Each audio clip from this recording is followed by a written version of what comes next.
Gokul Shirgaon MIDC इथल्या एका व्यावसायिकाची तब्बल 32,08,157 रुपयांची आर्थिक फसवणूक केल्याप्रकरणी दोघांवर गोकुळ शिरगाव पोलीस ठाण्यात गुन्हा दाखल करण्यात आलाय। स्क्रॅप मटेरियल पुरवण्याच्या बहाण्याने हा प्रकार घडलाय। गोकुळ शिरगाव MIDC इथल्या एका व्यावसायिकाची तब्बल 32,08,157 रुपयांची आर्थिक फसवणूक केल्याप्रकरणी दोघांवर गोकुळ शिरगाव पोलीस ठाण्यात गुन्हा दाखल करण्यात आलाय। रणजित सिंह राजाराम देसाई यांची गोकुळ शिरगाव इथं कृषीराज एजन्सीज नावाची फर्म आहे। आरोपी गौतम तपकिरे आणि वरुण मिलिंद यादरी यांनी संगनमत करून देसाई यांचा विश्वास संपादन केला।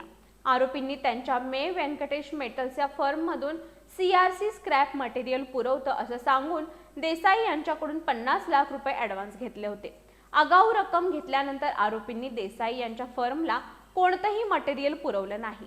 पैसे परत मागितले असता त्यातील काही रक्कम परत केली, मात्र उर्वरित 32,08,157 रुपये परत न करता फसवणूक केली।